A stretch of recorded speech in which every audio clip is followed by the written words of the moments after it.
There's a woman in our time who calls herself a dreamer, a world changer, and a storyteller. Her name is Julia Schemmer. She says, I am a page, and the way I live etches words onto me and creates a story for the world to see. Words have catalyzed and stirred nations into revolution and triumph, and with a single word, the nations have succumbed to nothing. Words have lifted me up. Words have brought me down.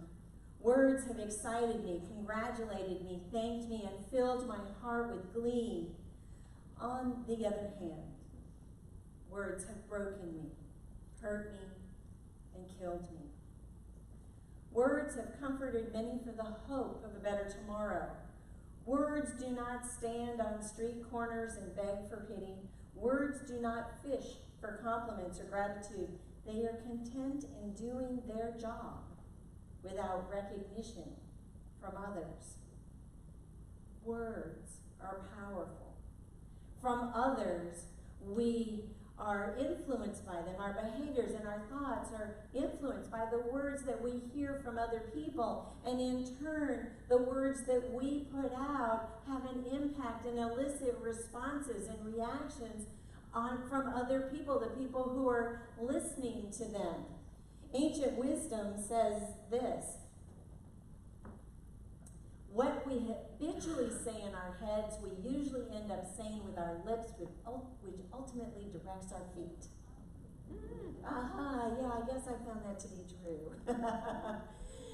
Ancient wisdom also says from the book of Proverbs in the Bible, the tongue has the power of life and death. And another proverb is, a gentle answer turns away wrath, but a harsh word stirs up anger. The book of Proverbs goes on to invite us to choose our friends wisely and instructs us to choose our friends based on the kind of words that they use.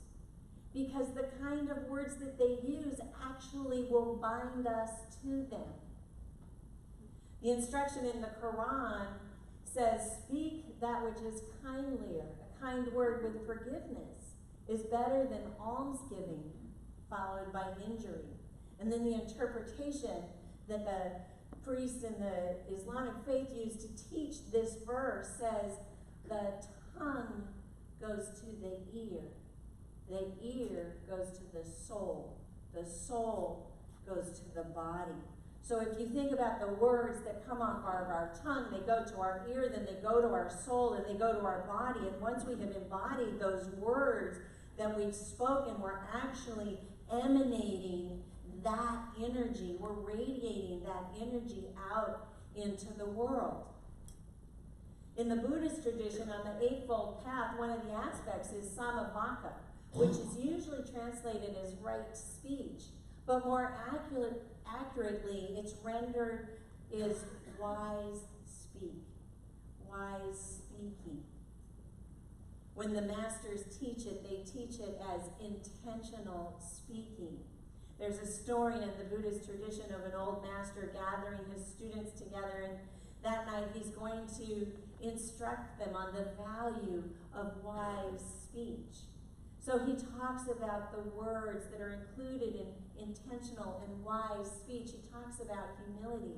He talks about peace. He talks about kindness.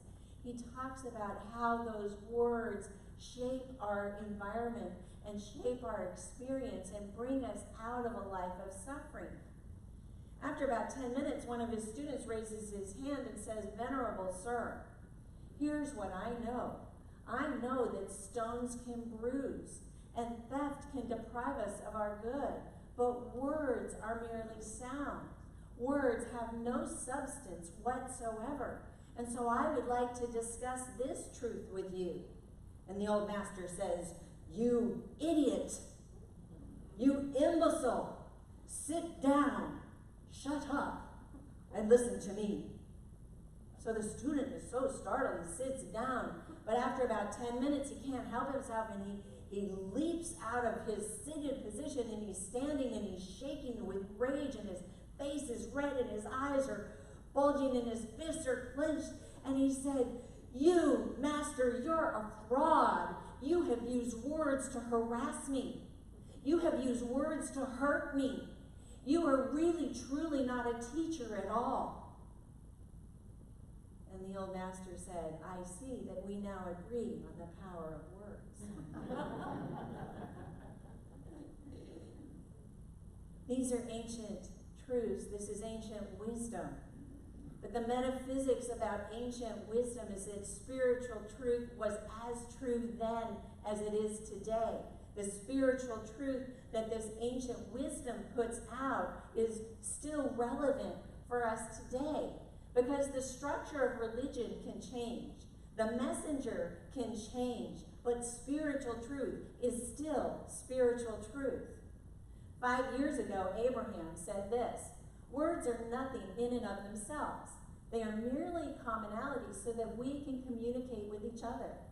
What's most important for you to know is that words are representative of a consciousness.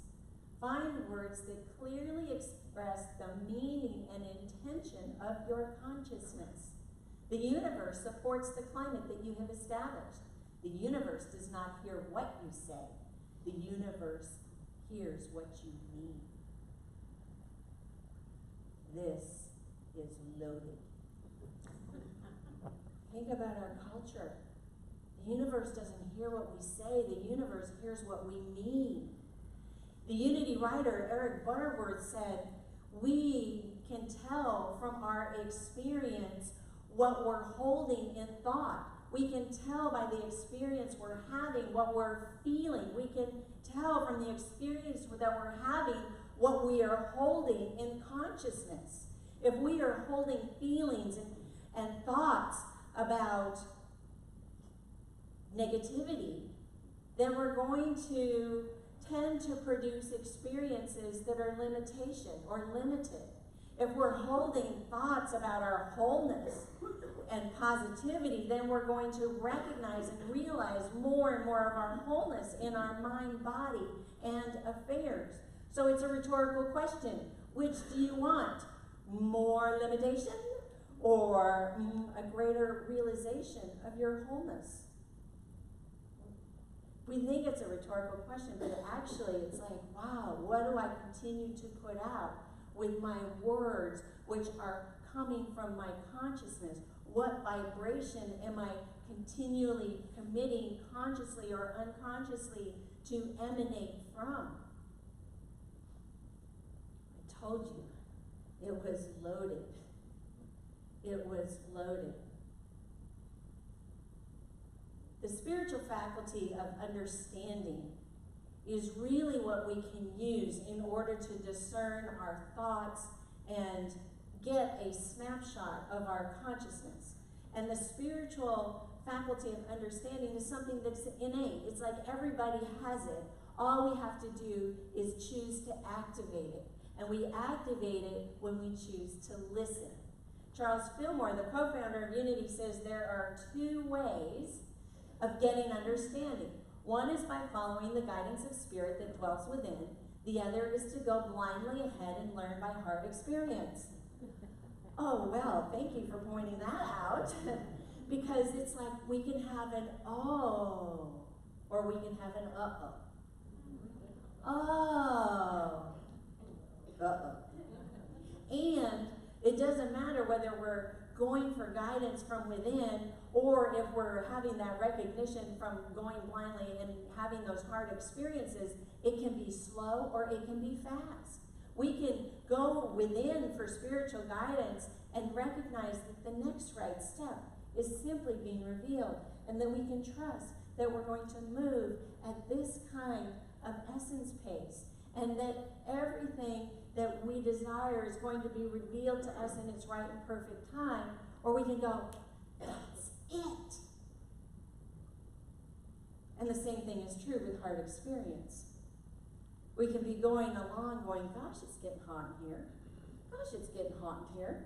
You know, are you hot? It's really hot in here. And all of a sudden you're like, oh my gosh, I've been in boiling water. It can be slow like that, or it can be the cosmic 2x4. It Doesn't matter whether it's fast or slow. There is no normal. There just is. And when we have that desire for spiritual understanding, that's when it's going to come to us. Jesus went into the wilderness.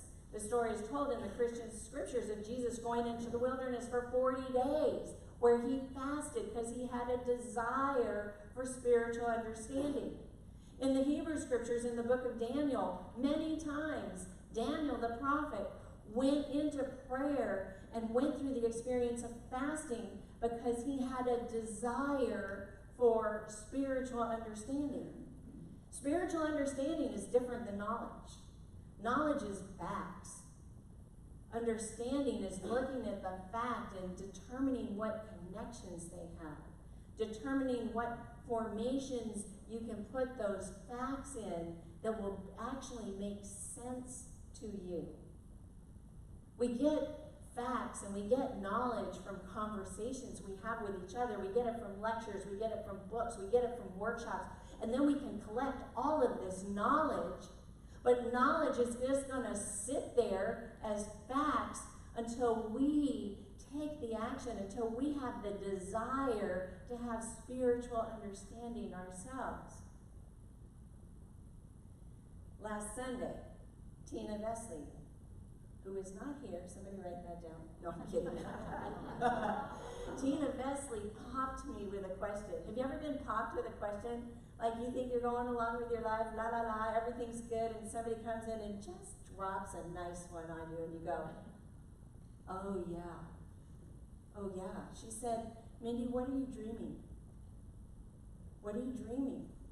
And I'm thinking, oh, well, last night I had a dream. And she said, no, what are you dreaming? And I'm sure my face was like, and I know my insides were like, oh, here we go. Because what she went on to say is, I know you've had powerful dreams. And I know that you've had a desire to fulfill those dreams. And I know that you've been working on manifesting those dreams, and you have. And she was right, I have. I've had powerful dreams of becoming free from my past. I have become my own person. I have become happy. I have become a person who lives in their full aliveness. I have come into a relationship, both personally and professionally, that I think is amazing and powerful, and it's my dream come true. I have become a minister. I have become a servant leader. I have become a midwife for transformation. And there goes Tina saying, what's next? But I have a desire. I have a desire to know what's next for me. I have a desire to go beyond my human comprehension, because I could just say, well, let me sit down at my desk and make a list, right? I have a desire to go beyond my human comprehension. I have a desire to fast, to go away from my external experiences, go away from my external thinking, go away from collective consciousness. I have a desire to go within. Because really, remember, there are two ways. One is by following the guidance of spirit that dwells within, and the other is to go blindly forward. So I have a choice. I have a choice. I definitely have the desire. Jesus says, ask, seek, knock. We have to take action. We have to work for it. Spiritual understanding isn't something that, somebody just sprinkles fairy dust on you, but you just sprinkle somehow. So I don't have to work so hard. Okay, Charles Fillmore says, no one ever attains spiritual consciousness without striving for it. The dynamic duo of understanding and will is that the spiritual understanding reveals our desire, and will is the driver of that desire. The power of will is our choice making, it's our decision making, it's our capacity to make a commitment, and it's our capacity to allow life to unfold. If we are willful and resistant, I'm sure you know what happens. If you're willful and you're resistant, then you can't evolve spiritually. If you're willful and resistant, that leads to stagnation. And stagnation leads to a lot of things, most of which are very unpleasant. There's a story about a man named Robert, and Robert lived in a one-room apartment in a building that used to be a single-family home. So he lived in this little tiny room. He had room in that space for 2 cushions that he put on the floor, and that was his bed.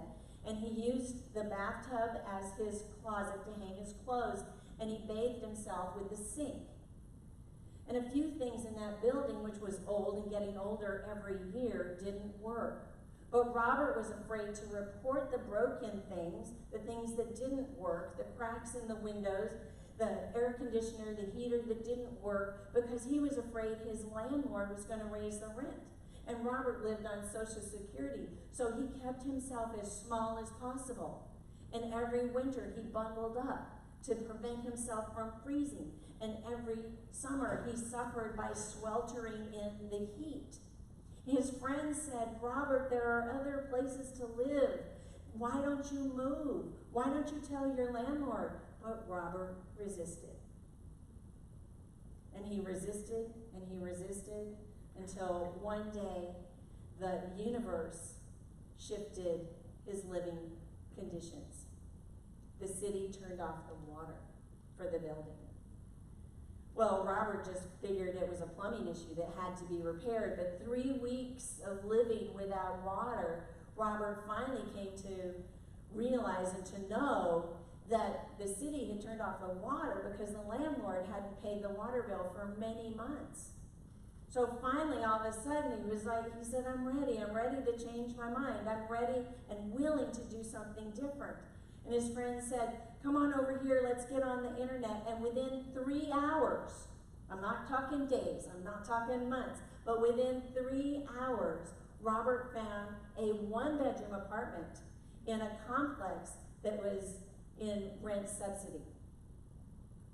He got a 1-bedroom apartment with a door that closed to his bedroom, with a full bath that he could use, with a full kitchen, with a full-size living room, and he didn't ever have to worry about his rent going up. He didn't have to worry that he was going to have to shift things with his Social Security. Oh, I know that if it's in Robert, it's in me. I know that if it's in me, it's in you. There are times in our lives where we take that long, where we are that willful and that resistant to our good. But we don't have to continue to be that way. We can make different choices for ourselves. We can make different commitments. We can allow the universe to support us once we get clear about what vibration we want to put out in the world. Once we get clear about the consciousness we want to have. So I am willing to step into a bigger dream. I am willing to live a bigger life. I am willing to let go of the good life in order to have the better life. I am willing to do that with my knees knocking and sweat dripping down the back of my shirt. Woo! The book of Job says, you will decide on a matter and it will be established for you and a light will shine on your ways. I'm willing to make these affirmations that I'm going to put up here, and if you're interested in living a bigger life, if you're interested in living your full life and into your full potential, and you have that desire to fast so that you can have spiritual understanding and allow your desire to be a driver in your life, please say, all of these commitments with me. I am willing to courageously decide on what I have, do, and be. I am willing to boldly reach for my next dream. I am willing to walk with confidence into my future. I am willing to risk being vulnerable in love. I am willing to listen without being threatened. I am willing to experience the joy of living today. I am willing to be purposeful, to know I am divine. I am willing to be the light of the world wherever I am and whatever the circumstances. Take a breath.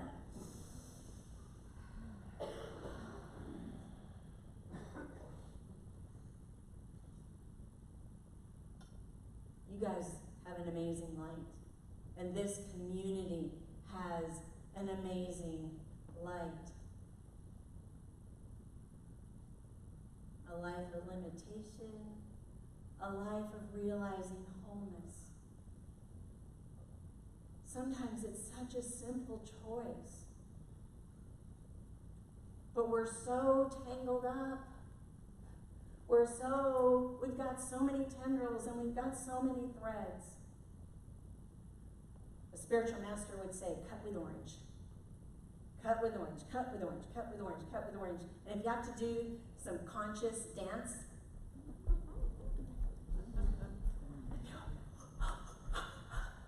whatever you have to do, take a big breath. We're going to go into meditation. We're going to sing about our willingness. We're going to sing about spiritual understanding. We're going to trust the process. And we're going to know that we're in this dream together.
As we tune into our collective hearts, where is love leading you?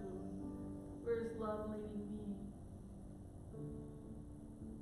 Take a breath into that for a moment and just rest in that consciousness of the question. Where is love leading me? How do I honor my own yeses? This is what I want in my life. And my own no, this is what I do not want in my life. To allow love to be the leading force. To give myself permission to say no more, or yes please. How do I look at my own life in a way that lets me examine what I've drawn into my life, yet from a consciousness of no judgment and love. Rest in that for a moment.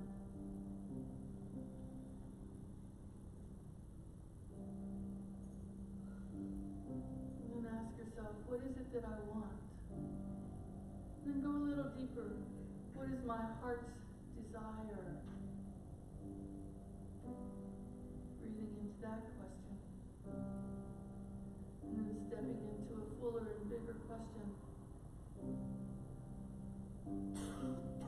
Am I willing to give up the good life for the better life? Am I willing to live a life that's full out life? Love, joy, wisdom, understanding. And will I let my will guide me? Invite us to take these questions into the sacred and holy silence.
As we begin to come out of meditation, I'm going to invite you to, either in your mind's eye or physically, if you feel comfortable, to wrap your arms around yourself.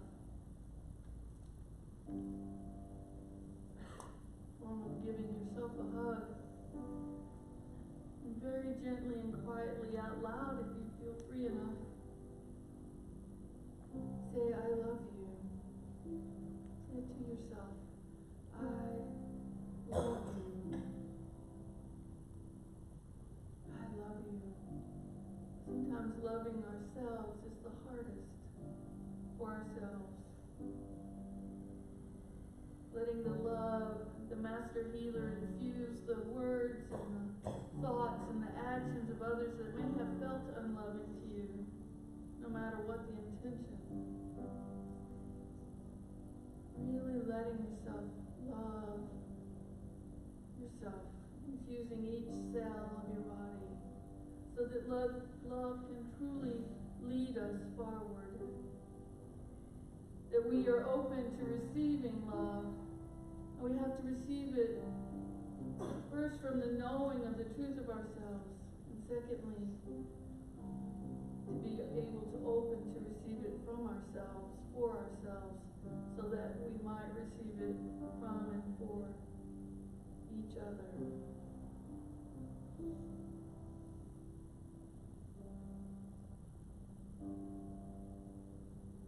What will you choose? What will I choose? What will we choose? The choice is ours. And let's sing our way into that choice with the beautiful words of this